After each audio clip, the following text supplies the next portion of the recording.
Service in Gray, Maine has issued a severe thunderstorm warning for southern Coos County in northern New Hampshire, east central Grafton County in northern New Hampshire, northeastern Carroll County in northern New Hampshire, until 3:30 p.m.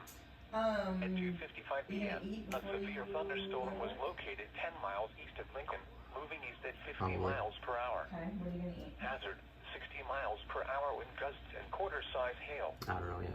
Source, What's radar your lot? indicated. I know. Impact, hail damage to vehicles is expected. Expect wind damage to roofs, siding, and trees. Locations impacted include Conway, Bethlehem, Lincoln, Bartlett, Jackson, Albany, Chatham, Livermore, and Hart's location. This also includes Crawford Notch State Park, Kearsarge North, Mount Webster, Mount Carrigan, and Mount Willie.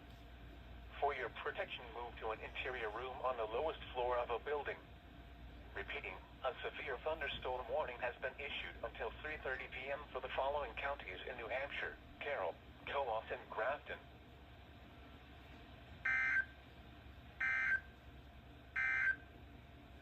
The severe thunderstorm